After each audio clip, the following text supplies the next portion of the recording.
joined today by my co-host, Bob Paden, to my left with bobpaden.com. Thank you, sir. I'm Adam Hayes with the Hayes Group.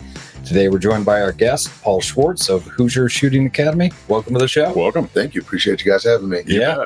So tell us, what is Hoosier Shooting Academy? Surprisingly, it's a basketball facility. I get a lot of Second Amendment people coming and saying, bet you do. It's a gun range. I'm like, no. Do they show up ready to shoot? I'm surprised. I really thought I was going to have like some kind of protest, like something was going to happen in the news and people were going to show up. And I'm going like, whoa. If you can see the logo right here, it's a basketball. So I'm like, you had to miss a lot of marks to get to that conclusion. Right. But Yeah. I did that intentionally. It looks like an old school musket bullet. You know? It could have been a bullseye, right? So I'm just saying. No, we're just messing with you, man. You guys were very athletic in high school, I can tell. I played all sports in high school, so yeah, I get it. I did that though because of the mental ability of like, you hear one thing and then when you get shifted and proved wrong, Yeah. when you hear it again, you're like, no, I'm not going to think of a gun again. Can you take your mic and kind of move it towards you a little bit? Yeah, There we go. There you go. My bad. Got it. Good.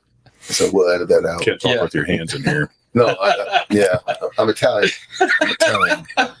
Yeah. So It's all good. So tell us about the Hoosier Shooting Academy. I'm going to get on my soapbox when I say this. Sure. And I'm Please going to own it. The Europeaners, when they play basketball, they're practicing five times, and they're playing one game. Here in America, we play 5 games and we practice once. Right. And it's been going on for a decade.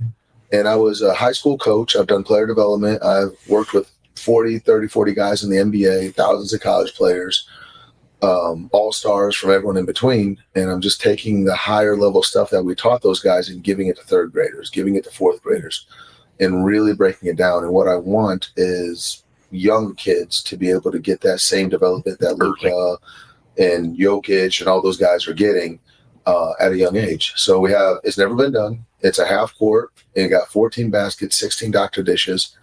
What's a Doctor Dish? It's basically a rebounding machine. And what it can do is like you get out there and you can shoot and it'll tell you, hey, Paul, you made 100 out of 200. You shot 50%. And there's just what you could do. It almost has like a Peloton like feel where it will tell you what to do. Like a Peloton bike would, but imagine that for basketball. Okay. So Dr. Dish. Dr. Dish. You're getting dished to, right? Yeah. It's dumping the ball to you. Absolutely. Get in the pass Yeah. the dish. That's pretty cool. How long you done it and where's it at? So I have done basketball for going on almost 20 years. I was a college coach for 2 years, a high school coach. I was a head coach. And I just really didn't feel like that was hitting the mark. Like I just felt like there was something more. And so I've done this now. I've actually started planning it for 8 years. Like I have been traveling. Wow. I see something, I take it. I see something I did like, I take it. I see something I didn't like, I don't want that. And so doing that is really, it kind of made me pick and choose what I wanted to incorporate and not incorporate. So that's kind of like where people ask like, oh, how long did it take you? It took me 8 years just to come up with a concept. Right. Wow. And so, you plant a seed and you just water it until you get something. And then I've done the business now. I'm going on 4 years. Congrats. So we've made it. We're going into the 5th year. And we're going into, we're going into year 4. We've been 3 years, but we're going into year 4. And it's been phenomenal. I've lost a lot of hair and there's been a lot of stress and surviving a lot of different things, but I'm learning because I didn't get into it from the business world where I was, hey, I'm a business person transitioning into another business. I'm a basketball coach and a PE teacher transitioning into a CEO. Love it. And so there's been a lot of learning. So a lot of learning. We call that the cost of education. Yes. Paid a loss. Is drinking from the fire hose. So where is the Hoosier Shooting Academy? It is right outside Brookville and 52. It is on the southeast side of Indianapolis. Yeah. Okay. Towards New Pal. Right outside New Pal. My alma mater. Thank you. New Pal guy. Mm-hmm. Still there? The Dragons? No. Okay. Zionsville. No, you left. Yeah, I did. But no, and I intentionally did that though because I wanted to go to a market where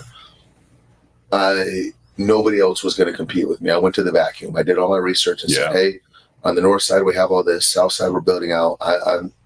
So I went to a place where there was no facility. Now, mind you, I'm going against the grain, going with player development because kids don't want to train. Parents don't want to train. They want to play. But then on top of that, I'm also going against the grain because I'm going where there is no facility. Sure. So I'm kind of swimming up swimming up river. Sure. With both of those. So, but I've learned a lot. So, do you think in the end? I mean, you're 3 years in. Was that a smart move at this point? Oof.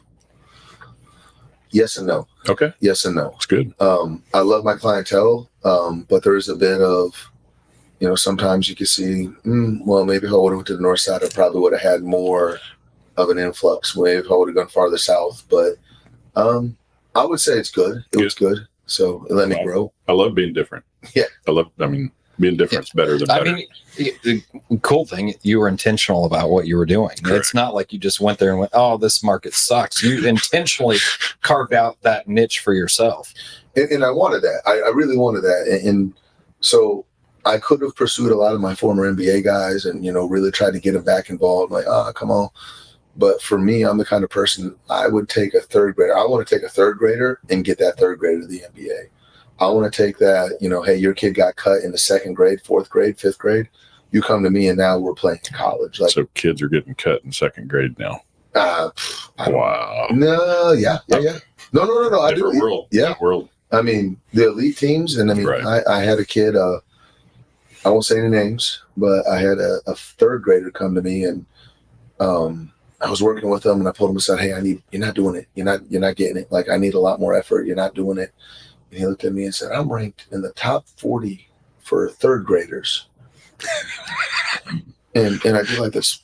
Top rank third grade. Who's publishing that ranking? A whole nother business. A whole nother business. Wow. Yeah. Was it Max? It wasn't Max Preps, clearly, right? No. It was just another third party thing in the Midwest that they do.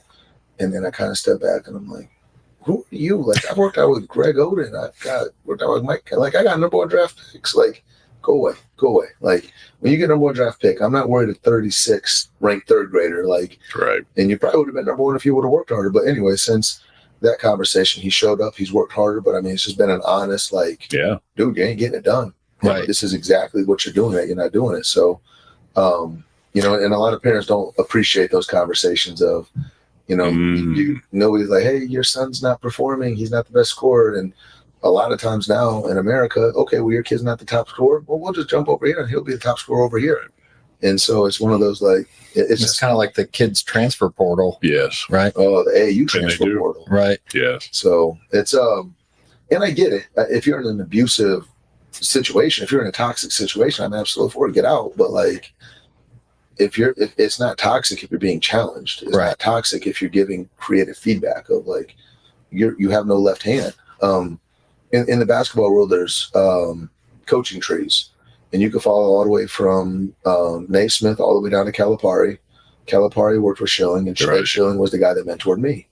And so you can follow that tree all the way down. And I had a conversation with Calipari one time, and we were talking about it, and he goes, yeah, well, if you can't dribble with your left hand over here at, Western State University, what thinks you're going to come to Kentucky and you think your left hand is going to develop because you're at Kentucky?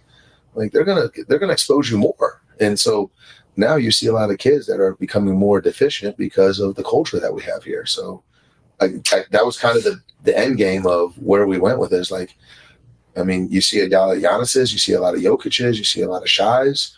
Tim, Johnny, and Chris aren't going to win MVPs anymore. So back about 20 years ago, 1 out of every 20 NBA guys was a Europeaner.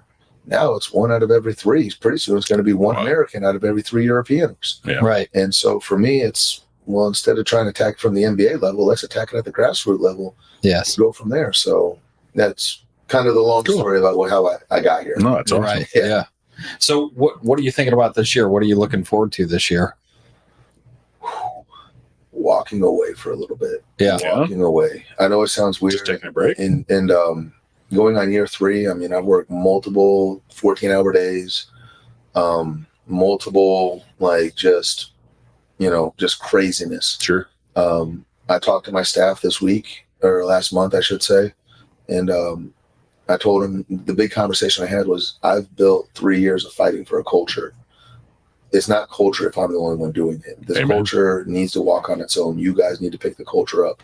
So I'm going to step away and I'm going to give you guys a job, and the job is expected to be done. Man, there was a time where it just broke me. I was doing some spring break camps, and I worked 14 12-hour days in a row. Yeah. And around day 8, I just remember like looking up, like, I can't do this anymore. I can't.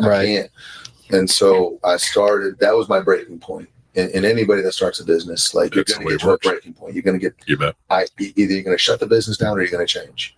Stubborn's going to get you beat. And I finally had a moment where I was looking, I'm like, stubborn's beating me right now. So after that, I started putting together job titles about, this is what I need to be successful. And talking my language now. But it was crazy because I picked up all the things I didn't want to do. Right. And then I gave it to, brought somebody on staff and said, this is your job. And they've done really well with it. So it's now to a point where I'm probably going to work a minimum hours this for the first time in 3 years. I'm going to show up, do my job, and leave. And, good. But I know that's counterproductive. That's probably not what every entrepreneur wants to hear. It's exactly what you need to be doing. So we'll talk about that later. Yeah, it's ripping the Band-Aid off in a good way. Yes, sir. Oh, yeah. And my wife I'm super OCD, and I'm sure married. You never get what your wife wants. Yeah. Yes. And so now it's funny because I'll come back and like, this person didn't paint the wall I wanted, and she goes, no. That's a good learning opportunity, though, for both of you. Yes. Right. You on how to coach them, and them on how to understand what you're driving for. And you have to let the play. It's just like the kids. You have to let them play. Yeah. And with my staff, I have to let them fail. And no question. I know it's going to cost me money. Yes. Yep. But at the long term, you lose a little bit, but you gain a bit on the back end. No question. So let's break down this methodology some more. So what makes it so important? Why is there such a stark difference between the way that we teach and learn basketball in the United States versus in Europe? Let me ask you a question quick. I know we just met. Sure. You have kids, right? Yeah. Do you have kids? Yes. Imagine if your kids came home every day and said, hey, I'm in high school. I have 7 courses. And they took seven tests on Monday. And then they turned around and took another 7 tests on Tuesday, another 7 tests on Wednesday, Thursday, and then Friday, that was the first time they actually spent studying. You'd probably lose your mind as a parent. Like, you just tested my kid. Yeah. When you play the game, it's a test. And you need to go back and you need to watch the film and study. Hey, right now I'm a big Pacers fan. And so we're in the playoffs. Sure. And so I'm studying, like, as a coach, I'm like, okay, we turned the ball over, but why did we turn the ball over? What was that reason? Right. And that's going back and studying. And then you step on the court and you try to simulate, this is where we lost the ball and this is what we're going to do different. And so you're trying to train that. So on the court, what we do is we just say, oh, well, we lost by 14. Oh, guess what? We lost, we won by 2. But my question is, though, why? What is the actual demeanor? And so I have a kid, I don't do this with everybody, but this kid came to me at 3.5, and now he's in the 5th grade going into 6th grade. So I think that would translate to about 8 years, going to 8.5 years. And when I develop them, it's not just going in there and hoping something works out. I'm studying Chris Paul. I'm studying Stephen Curry. I'm studying the elite point guards. I'm studying, what are these guys doing that this kid can do? So, the first little bit was, we're just going to get the ball to the rim. Just happy you made a basket. Then after that, let's do some contact. Then let's get some dribbling down. Let's get a spin move down. And now I'm getting to the point where he has a great finish. He can dribble the ball. And now I need to work on his passing. And so for us, and I guess for me at the HSA and the Europeaners, they're building Luka and they're building Jokic with this destination in mind. They're boom, boom, boom, step 1, 2, 3, 4, 5. In America, we just, a drill per se. They just play. Yeah. Hey, let's get 7 games. Let's just get 7 games on the schedule and let's just play all 7. And do you actually go back and watch the film? Do you go back and study what you did wrong? Are you, and on top of that, or are you just getting your dad ripping you on the way home of like, well, you can't do this, this, and this, and this. Like, no, there's a lot of that. There's not supportive though. Getting ripped doesn't. Yeah, and I have a story about that. Yeah. I coached Little League softball or baseball for several years. Lots of parents. No, I'm sure. Yeah. So it was interesting though. And again, there's a bit of me. I have a 7-year-old son, and when he was 4, he played in a little basketball league. The rim was about this tall, and the ball's on the ground and all the kids are looking at each other. And my son just has the tenacity of like, I'm going to pick the ball up and put it in the net because that's what I see my dad watch on TV. And it wasn't like he was doing anything special. He comes in there, scores the first 7 points. And everyone's like, oh my God, it's the next LeBron, John Morant. And I'm like, calm down. He's 4. And so eventually get to the point I'm coaching. So I'm trying to get everybody, let's get everybody a shot. And so he gets the ball and I'm like, Anderson, pass it to Johnny. He looks at me and goes, no. And I'm like, who are you? And so the next time he does it, he waves me off. And the third time he does it, he just ignores me. So I bring him in. Okay, I'm like, hey, bud, come here. I need you to pass the ball to Johnny. Okay, Dad, I love you. Love you too, son. Pass the ball to Johnny. Okay. 4th time, he drives it in and doesn't pass it to Johnny. And my wife is over here losing her mind. And she's like, Coach, take him out. Do this, do that. And I'm like, ma'am, I don't know who you are, but you need to calm down. Like, I'm not listening to this. Someone get this parent out of here. Someone get this parent out here. This crazy mom. So anyway, I get in the car. Mind you, this is my son's first game. Wow. I rip him. I rip my 4-year-old son. When the coach tells you to do something, you pass it to Johnny. And mind you, I'm a coach. I've been doing this 17 years. The first thing I do in the car is the first thing I said I would never do. Right. And I pull out the park and I hear him whimpering in the background. And I'm like, I'm that guy. So it's I didn't even make it a full year. I made it 1 game and I had to rip my son. And so now when they get home, it's ask them 3 questions. Did you try as best you could? Did you work hard? Sure. Did you listen? Did you have fun? Those are the only 3 things I care about. Love it. And so I just don't think, I tell parents all the time, my job is to be the bad guy as a coach. Like, you give me your son, give me your daughter, let me be the one that's hard on them. And then you get them in the car and you say, hey, what did Coach Paul, that coach, he's a jerk. He said some mean things. Did he say anything inappropriate? No. Okay, well, then I'll listen. And then you get to be the dad again, and that's what I want parents to understand is it's let me be the bad guy. Let me be the guy that goes in there and rips everybody and I'm showing my tail. And then you get in the car and you get to be dad. And I'm struggling with my son now because he's 7. Do I be coach or am I dad? Like I can't play both sides of the fence. You have to be one. So yes. And I think, and again, this is just a hypothetical in Europe. I'm pretty sure that the professionals are the professionals. You bring your kid to a trainer and off you go. There you go. You're paying them to do a job, get the job done. So, yeah. Interesting. What's some of the most significant challenges you've dealt with along the way over the last 3 years? Man, that's a lot. I'm going to pick the top 3. That's fine. All right. My daughter got diagnosed with cancer my first year in the business, my 3-year-old daughter. So that was easily the biggest challenge. And people ask me who my hero is, and it's my wife and my daughter. Yeah. Like, they beat cancer, and I'm very proud of that. So I'm in a fraternity. I'm a very proud member of Sigma Alpha Mu. I'm actually the chapter advisor at IU. And when I tell the guys, I'm rambling to them about, what you got to do. I'm like, understand how you treat your fraternity is how you're going to treat your wife, is how you're going to treat your family, your business, your everything you do. It all starts here. How I treated basketball as a player is how I treated my fraternity. It's how I treat my job. It's how I treat my wife. So it's something I take a lot of pride in, and drilling into people that, when my daughter got cancer, it was, you got to trust your laurels. You have to trust your systems.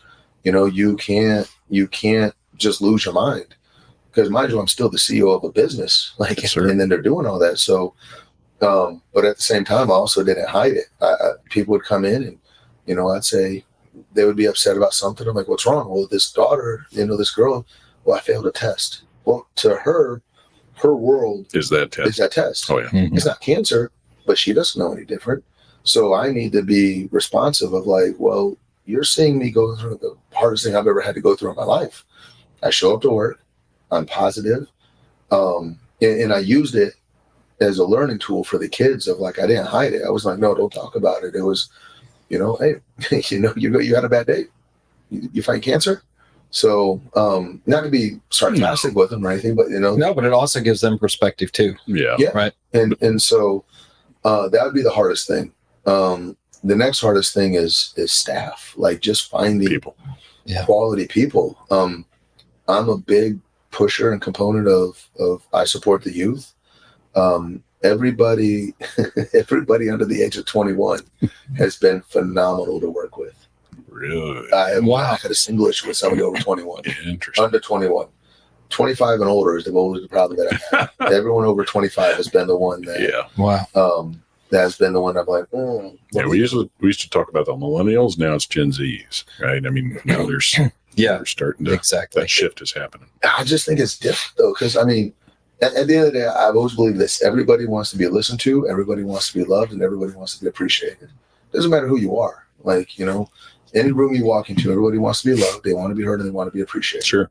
And so, if you build that relationship with the youth, I mean, my guys will run through walls for me.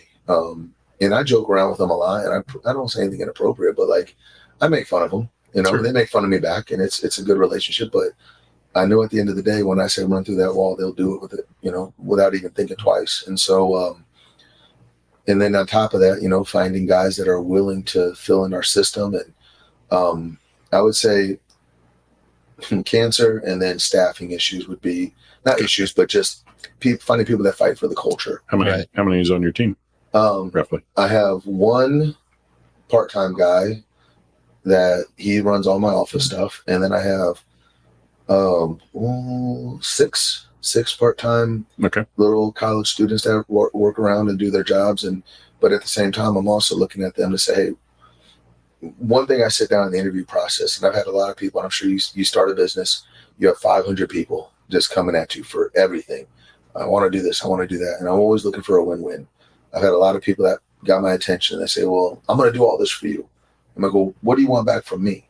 I don't want nothing. I'm like, I don't believe that. I don't believe that. Whether it's sure, I want a phone call, I want you to make a connection, I want you to do something.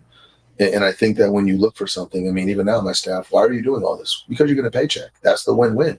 I get this, you get a paycheck. And I don't like bringing people on that don't have a long-term goal. I want to bring people on that. There's a guy that I was recruiting, and I want him to come work for me, a really good friend of mine. But I also made it known that, like, if you're still working for me in 3 years, I failed you as a CEO. I should have had you in the NBA. I should have had you, doing something. I don't want you here in 3 years. Like, my job is to use this as a stepping stone. I'm getting something from you, but at the same time, you're getting contacts and, job experience that you would need to grow on. So, and then the third one would probably be there was a company next to me that power washed under the wall and ruined my phone. Oh boy. Oh. And I'm in the middle of unexpected. I'm in the middle of duking it out with them right now. It's just one of those things you just don't expect. And, I talk to the youth, and, like, people are like, oh, well, and I did it when I was a little kid. So I'm not throwing stones when, well, you're just saying this because you're up here and I'm down here, and, you're talking down to me. And I make kids know, and I make eye contact. Like, I'm on the same level. Everything I'm ripping you about right now, I did the same thing this morning. I'm not anything better. I just don't have someone older than me yelling at me. Right. So, showing the kids that you're holding yourself accountable too. So, those would be the top three. No, it's good. Yeah. So let's get to know you a little bit. What's your story? How'd you get into, basketball, and did you grow up in Indiana and all that? Let's go from wherever you want to pick that story up. I was born in Arizona. Okay. I lived there for 8 years. Spain for a year, Germany 2 years, Italy 3 years. Whoa. I joke around telling them that my dad was the president of a yacht club.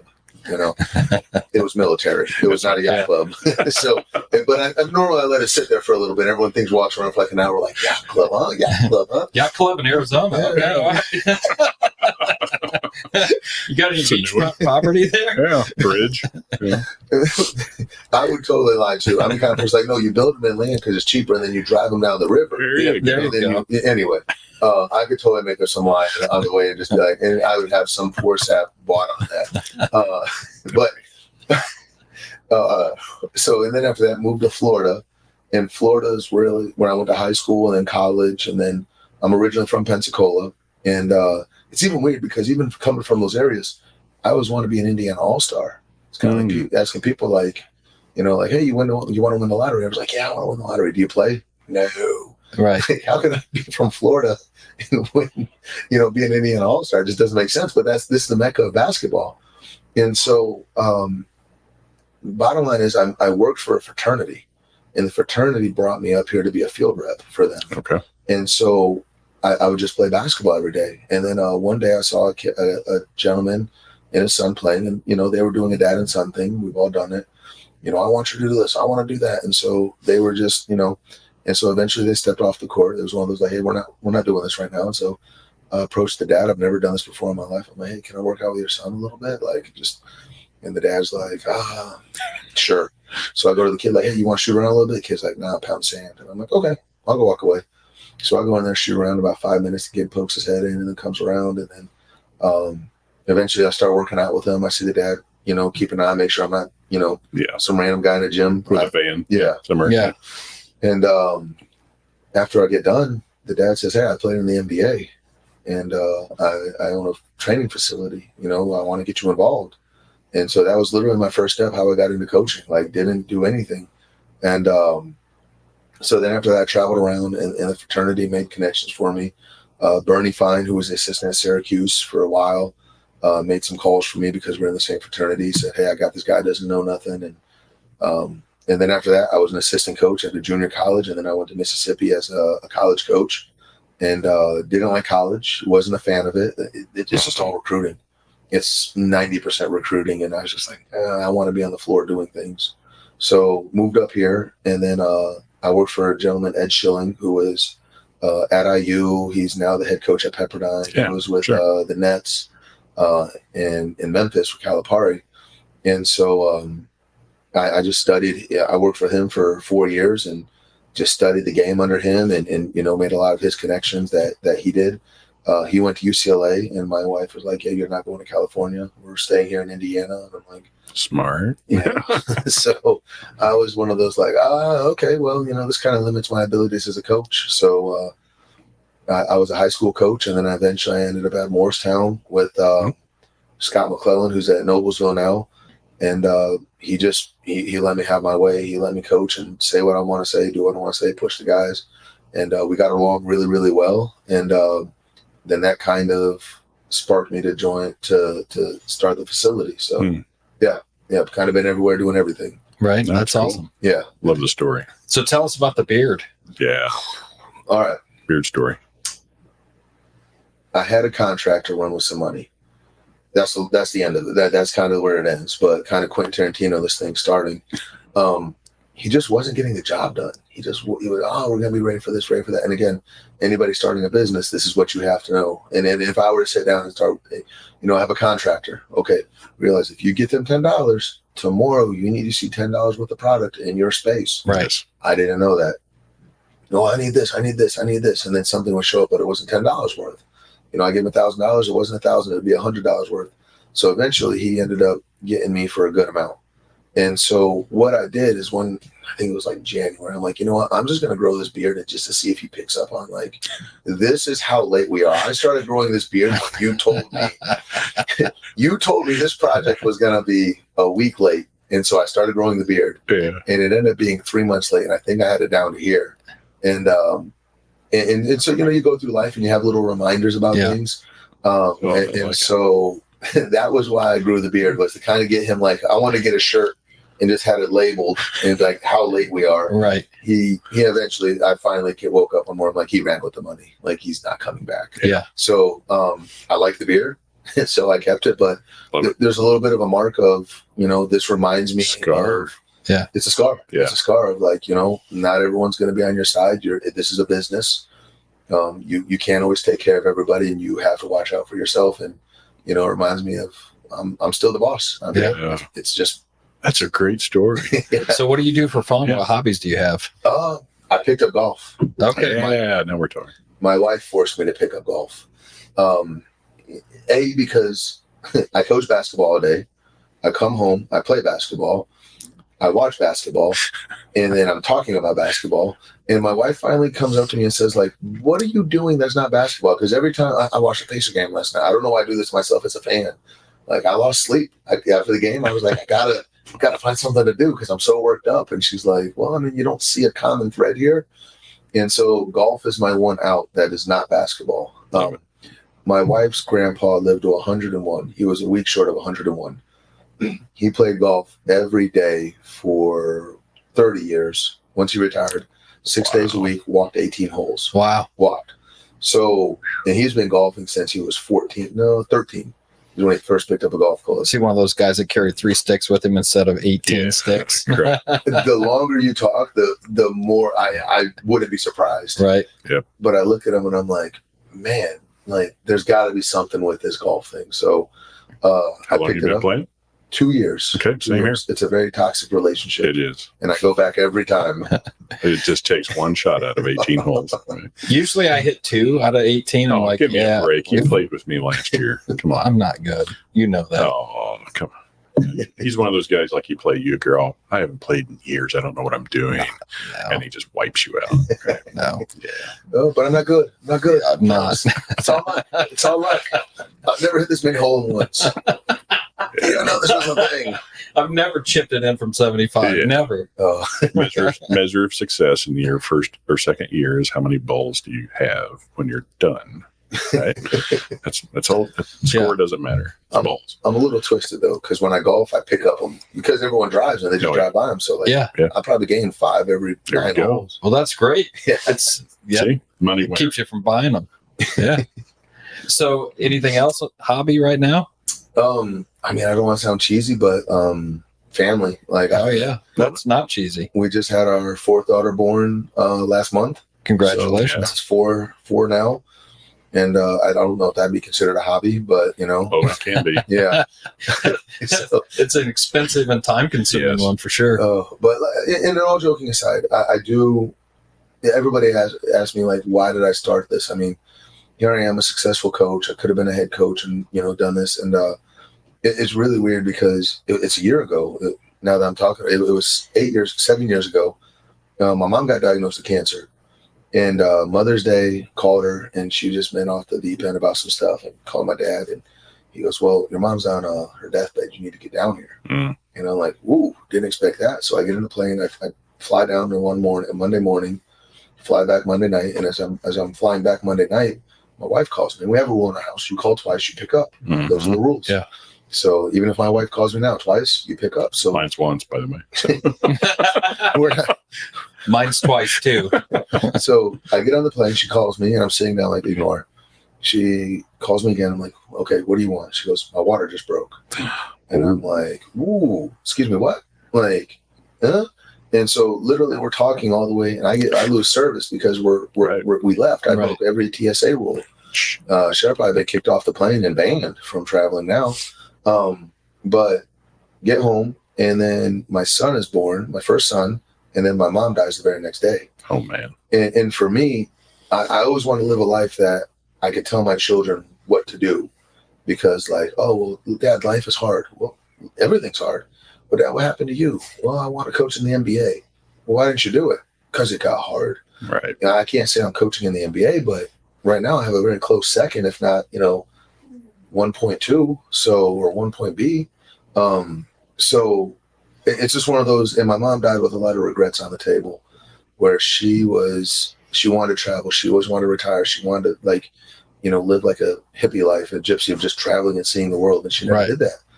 And so for me, that's one thing that really sparked the business. That was kind of the tipping point of everything, where I was just like, I can't keep doing this lifestyle. Like it's not bad, but it's not what I want. So, not that there's anything, I wasn't doing anything crazy, but it just wasn't pursuing my goal of what I wanted. So, that was one thing that, that's one reason why I say my family. And, I want to be able to look at my boys one day and say, hey, you need to work harder. And they'll look at me and be like, well, Dad works pretty hard. So, okay, we'll do it. So I don't want to be the dad that's, oh, you need to work harder. What do you know about work, Dad? That's right. Calm down, old man. We're just sitting around all day. Yeah. I mean, what you described, I think, is probably the semi-universal story of why people start businesses. Yeah. Right? Variety of reasons, but in the end, they're not satisfied with what they're doing, and not that it was bad. No. It just wasn't good enough. Right. So I can get behind that. Yep. And then you get to live the roller coaster. So wasn't working wasn't happy with my 9 to 5. I decided to work 24/7. Yeah. See, exactly.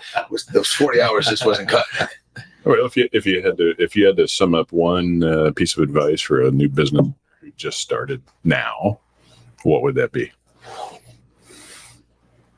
It's not personal. There's nothing personal about this. Like it's all everyone is looking out for themselves, and that's okay. Like even now, I was sitting here.